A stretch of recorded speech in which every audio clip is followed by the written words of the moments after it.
அம்மா, அவரு உடம்பு பூர்ணமா குணமாகணும்னா 2 மாசம் நல்லா ரெஸ்ட் எடுக்கணும்னு டாக்டர் சொல்லியிருக்காங்க.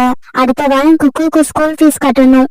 அவனோட ஸ்கூல் பேக் கிழிஞ்சு போயிருக்கு, அத புதுசா வாங்கணும். இப்பவே இந்த அளவுக்கு பிரச்சனை இருக்கு. இதுல நான் இன்னும் 2 மாசத்தை எப்படி ஓட்ட போறேனே தெரியல. சோனா, மனசுல தைரியம் உள்ள உங்களுக்கு இதெல்லாம் ஒரு பிரச்சனையே கிடையாது. என்கிட்ட ரொம்ப நாள் உபயோகப்படுத்தாம ஒரு இயந்திரம் இருக்கு. அதை எடுத்துக்கிட்டு போய் மத்த பறவைகள் கொடுக்கிற தானியங்களை எல்லாம் மாவாக்கி கொடு. நீ இப்படி செஞ்சா அதுல கிடைக்கிற வருமானத்தை வச்சு ஈஸியா குடும்பத்தை நடத்தலாம். அம்மா சொன்ன யோசனை சோனாக்குருவிக்கு நல்ல யோசனையா மனசுல பட்டுச்சு. சரிம்மா, நான் அப்படியே பண்றேன். இயந்திரத்தை வச்சு என்னால தானியங்களை மாவாக்கி கொடுக்க முடியும். நான் இப்பவே அந்த இயந்திரத்தை என்னோட வீட்டுக்கு எடுத்துட்டு போறேன். இப்படி சொன்ன குருவி பிறகு அந்த இயந்திரத்தை தூக்கிட்டு தன்னோட வீட்டுக்கு பறந்து போச்சு.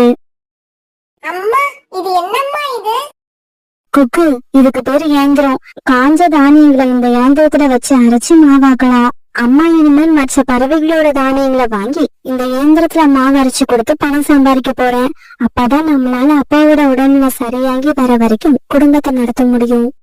சோனா, உன்ன மாதிரி ஒவ்வொரு மனைவியும் இருந்துட்டா நம்ம காட்டுல உள்ள எல்லா வீட்லயும் எந்த பிரச்சனையும் இருக்காது.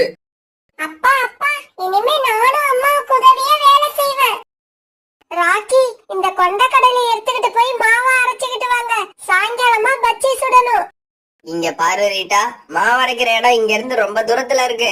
என்னால அவ்வளவு தூரம் பறந்து போக முடியாது. விடு, நாளைக்கு அரைச்சுக்கலாம். ராக்கி, நீங்க அவ்வளவு தூரம் போக வேண்டியதில்லை. இப்ப சோனா அதோட வீட்ல மத்த பறவைகளுக்கு மாவு அரைச்சு கொடுக்குது.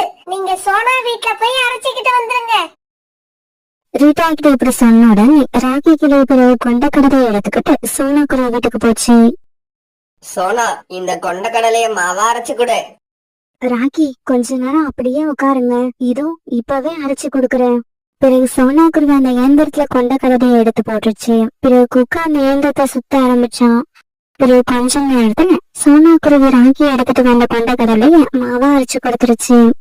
இந்தா சோனா, நீ மாவு அரைச்சு கொடுத்ததுக்கு கூலியா இந்த மாவை வச்சுக்க. இப்படி சொன்ன ராக்கி அதுகிட்ட இருந்த மாவுல இருந்து கொஞ்சம் மாவு எடுத்து சோனாக்குருவி கிட்ட கொடுத்துருச்சு. பிறகு ராக்கி கிளி அங்க இருந்து பறந்து போச்சு. அம்மா, இந்த இயந்திரம் நமக்கு இவ்வளவு சம்பாதிச்சு கொடுக்கணும்னு நான் நினைக்கவே இல்ல. இதுக்கப்புறம் நம்ம 3 பேருக்கு உணவு பத்தின கவலையே இருக்காது. இருந்தாலும் எல்லாரும் இப்படி மாவு கொடுத்துட்டு போனா எனக்கு ஸ்கூல் ஃபீஸ் எப்படி கட்டுவீங்க? கவலைப்படாத குக்கு, எல்லாரும் இந்த மாதிரி மாவு கொடுக்க மாட்டாங்க. பணம் உள்ளவங்க பணத்தை கொடுத்துட்டு போவாங்க. காலுஜி, உங்களுக்கு ஒரு விஷயம் தெரியுமா? அந்த சோனா தன்னோட வீட்டுல இயந்திரம் வச்சு மத்த பறவைகளுக்கு மாவு அரைச்சு கொடுக்குதாம். அந்த குருவிய பாத்தீங்களா? வித்தியாசமா யோசிச்சு விதவிதமா சாப்பிட்டு பாக்குது. ஆனா நாம இன்னும் பசி பட்னின்னு பழைய பாட்டையே பாடிக்கிட்டு இருக்கோம். கோரி, இயந்திரத்துல மாவு அரைக்கிறது சாதாரண விஷயம்னு நினைச்சுக்காத. அது ரொம்ப கஷ்டம். சோனா குருவியால மட்டும்தான் அது முடியும், நம்மளால செய்ய முடியாது. அப்ப நாம நம்மளால செய்ய முடிஞ்ச வேலையை செய்வோமா? அதாவது சோனா குருவி வீட்டுல உள்ள மாவை திருடி எடுத்துக்கிட்டு வரலாம்னு சொல்ற. நான் சொல்றது சரிதானே? ஆமா, அதான் சொல்றேன். சோனா குருவி வீட்டுல பறவைகள் மாவு அரைக்கிறதுக்காக தானியங்களை வச்சுட்டு போவாங்க.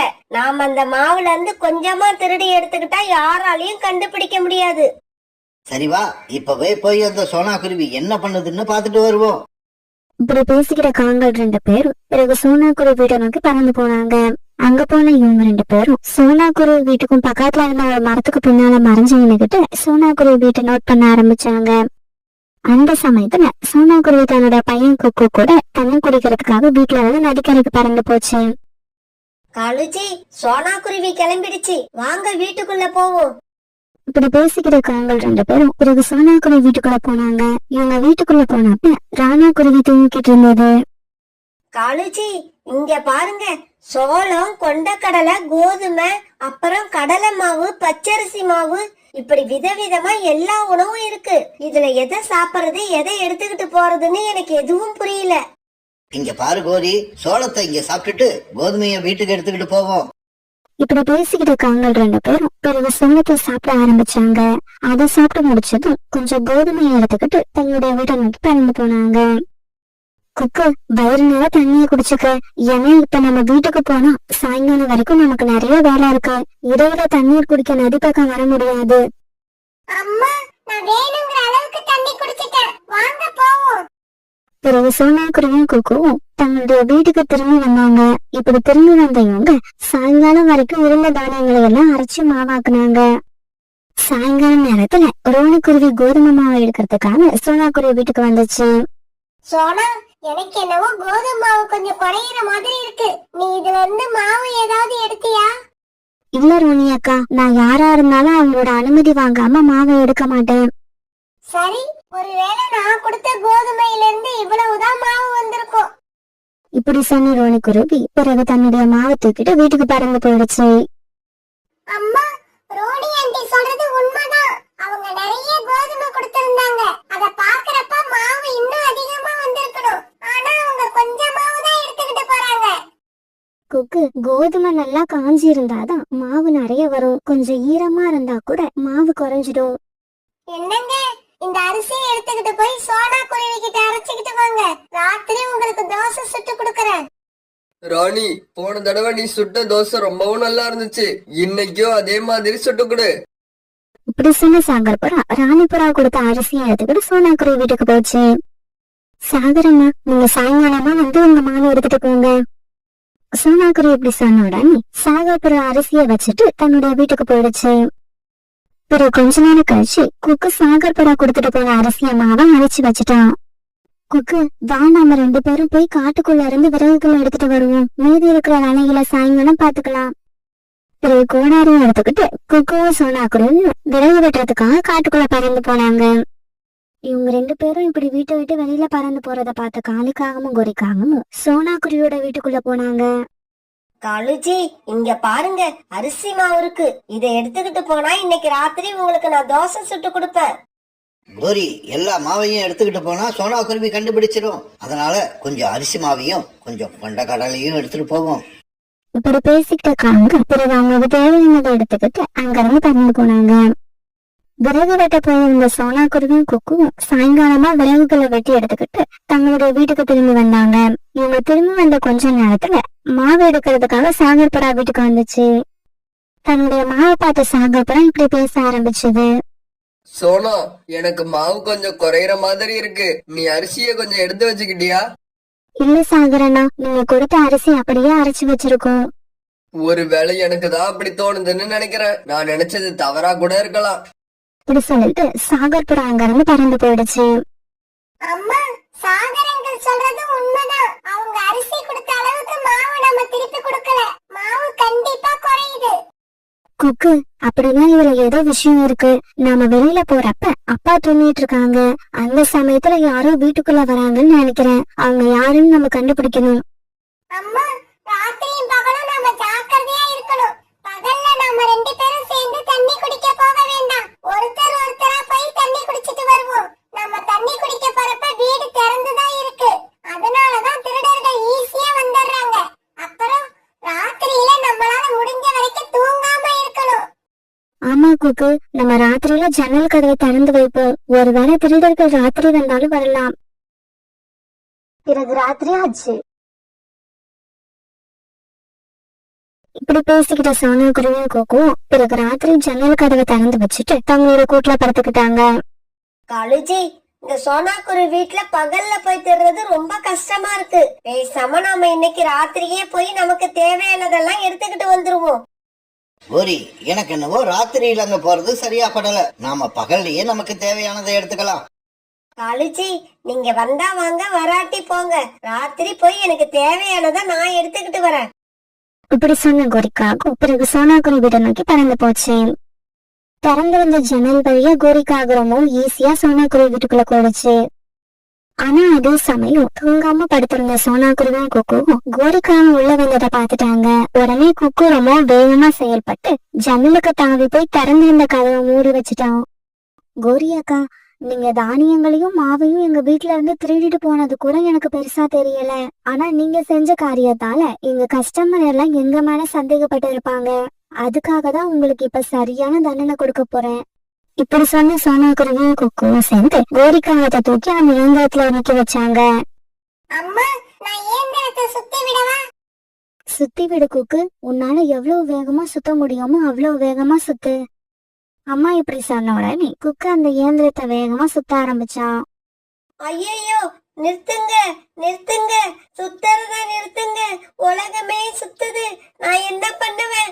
என்னை யாராவது காப்பாத்துங்க. இப்படி ரொம்ப நேரம் கத்துனதுக்கு அப்புறம் குக்கு இயந்திரத்தை சுத்துறதை நிறுத்தினா. இப்ப கோரிக்காக உடம்பு போனா இயந்திரத்துல இருந்த மாவு ஒட்டுக்குச்சு. அதனால கோரி இப்ப வெள்ளை வெள்ளைன்னு இருந்துச்சு. சோனா சோனா, என்ன மன்னிச்சிடு. இதுக்கப்புறம் நான் இந்த வீட்டு பக்கம் வரமாட்டேன். இன்னைக்கு நீ கொடுத்த தண்டனை நான் சாகுற வரைக்கும் எனக்கு ஞாபகம் இருக்கும். இப்படி அழுதுகிட்ட சோனா குருவி கிட்ட மனது கேட்ட கோரிக்காகத்தோட நிலைமைய பார்த்து சோனா குருவியும் குக்கும் சிரிக்க ஆரம்பிச்சாங்க. அது ஒரு கடுமையான குளிர்காலம். அந்த பனிக்காலத்துல பறவைகள் எல்லாரும் ரொம்பவும் கஷ்டப்பட்டுட்டு இருந்தாங்க. இப்படி இருந்த நிலைமையில ஒரு நாள் அந்த காட்டுல சூரிய வெளிச்சம் உள்ள வந்துச்சு. அன்னைக்கு உணவு தேட வந்த காலுக்காகவும் குறிக்காகவும் அந்த சூரிய வெளிச்சத்தை பார்த்துட்டு ரொம்பவும் சந்தோஷமா அந்த சூரிய வெளிச்சத்துல உட்காந்து குளிர் காய ஆரம்பிச்சாங்க. காலுஜி, நாம 2 பேரும் அடுத்த ஜென்மத்திலயும் கணவன் மனைவியா இருக்கணும். கோரி, உனக்கும் இப்படி ஒரு ஆசை இருக்கா? இந்த ஆசை எனக்கும் ரொம்ப நாளா இருக்கு. காலுஜி, உண்மையாவா சொல்றீங்க?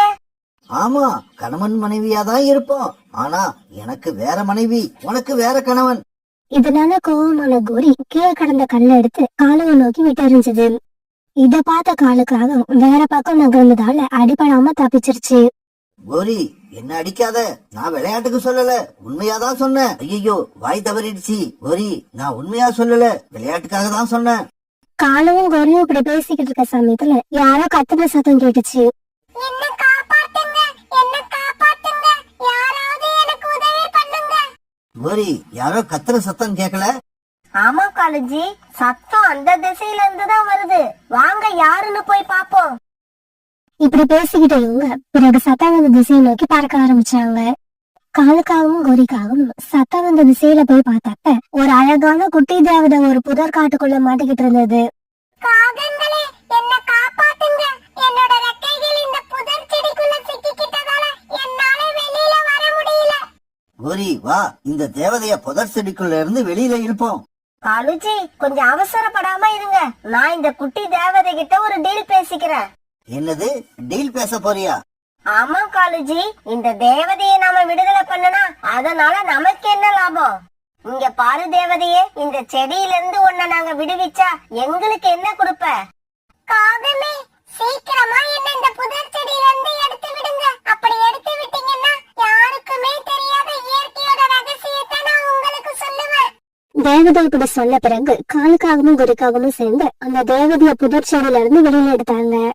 தேவதையே, ஏதோ ஒரு ரகசியம் சொல்ல போறேன்னு சொன்னியே, அத சீக்கிரம் சொல்லு. அது வேற ஒண்ணும் இல்ல. இன்னும் 1 மாசம் கழிச்சு உங்க காட்டுல கடுமையான பஞ்சம் வரப்போகுது. இந்த காட்டுல உள்ள பறவைகளுக்கும் விலங்குகளுக்கும் எந்த உணவுமே கிடைக்காது. அப்படியா?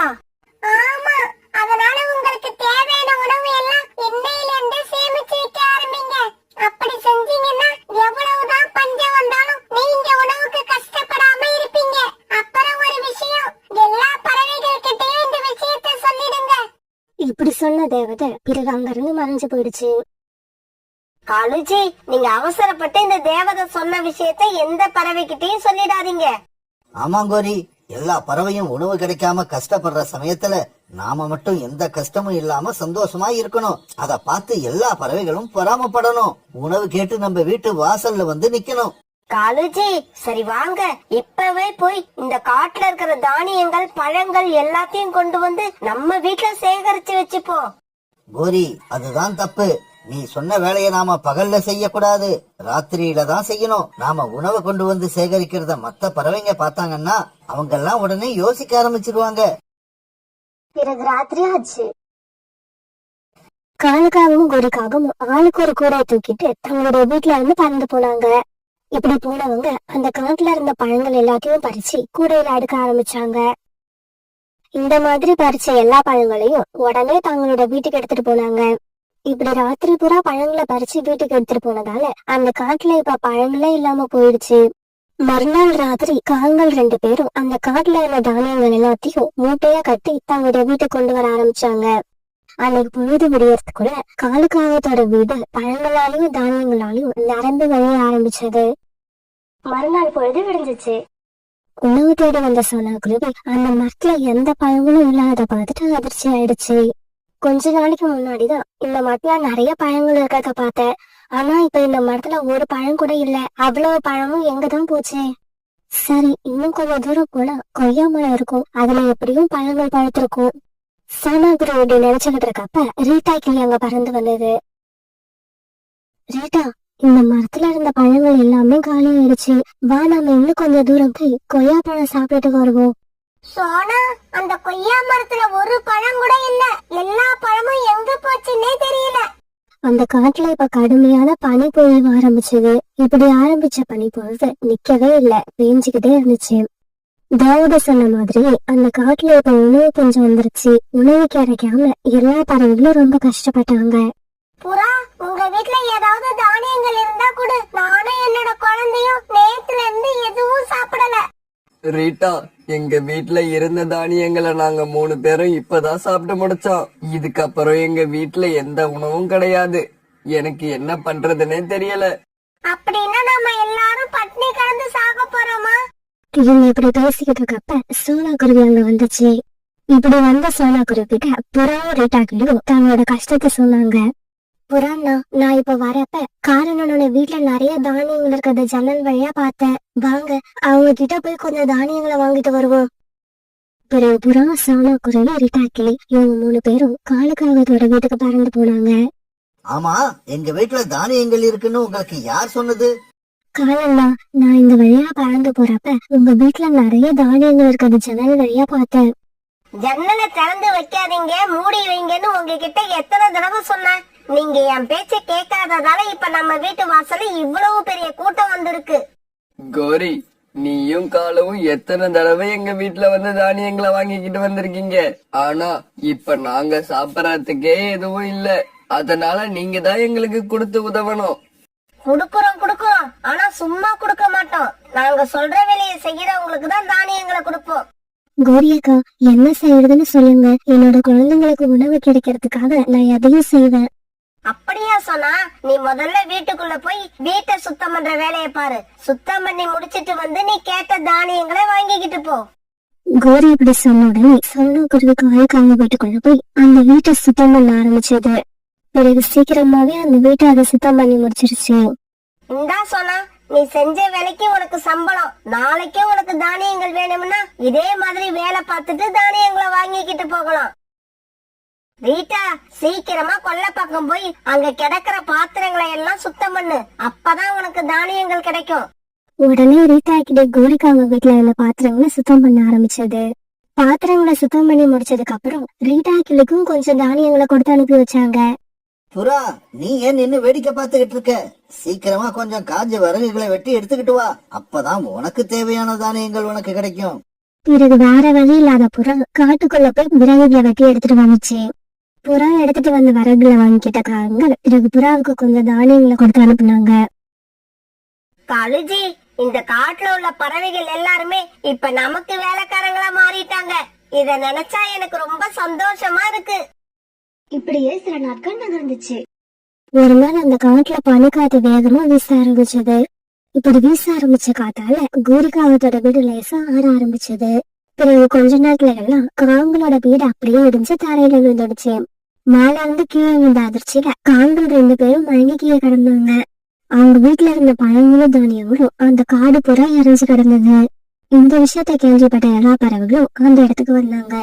இந்த காட்டுல இருந்த எல்லா பழங்களையும் தானியங்களையும் இந்த காகங்கள் தான் திருட்டுத்தனமா கொண்டு வந்து தங்களோட வீட்டுல வச்சிருக்காங்க. இப்படி பேசிக்கிட்ட இவங்க பிறகு அங்க இருந்த பழங்கள் தானியங்கள் எல்லாத்தையும் தங்களோட வீட்டுக்கு எடுத்துட்டு போனாங்க. ரொம்ப நேரம் கழிச்சு கண்விழிச்சு எந்திரிச்ச காலுக்காகவும் கோரிக்காகவும் தங்களுக்கு ஏற்பட்ட நிலைமை நினைச்சு கண்ணீர் விட்டு அழுதாங்க. கழுஜி, இந்த சூழ்நிலையில வீடு இல்லாம நம்மளால உயிரோட இருக்க முடியாது. வாங்க சோனா குருவி வீட்டுக்கு போவோம். சோனா, எங்களோட நிலைமைய பாரு. எங்களுக்கு இருக்க இடமும் இல்ல, சாப்பிட உணவும் இல்ல. சோனா, இன்னைக்கு ராத்திரி உங்க வீட்டுல நாங்க தங்கறதுக்கு அனுமதியும் சாப்பிட உணவும் நீதான் கொடுக்கணும்.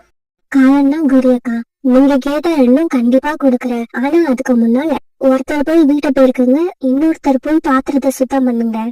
பிறகு காவலர் 2 பேரும் சோனா குருவி சொன்ன வேலையை அழுதுகிட்டே செய்ய ஆரம்பிச்சாங்க. கழுஜி, நம்ம நிலைமை இப்படி ஆகும்னு நான் நினைக்கவே இல்ல. என்ன பண்றது கோரி? விதைச்சவங்க தான் பயிரை அறுவடை பண்ணுவாங்க. நாம வினைய விதைச்சோம், அதனாலதான் அதையே அறுவடை பண்றோம். பிறகு காங்கள் இதே மாதிரி புறா வீட்டுல ஒரு நாளும் ரீட்டா கிளியோட வீட்டுல ஒரு நாளும் எல்லா வேலைகளையும் பார்த்து தங்களுடைய காலத்தை ஓட்ட ஆரம்பிச்சாங்க.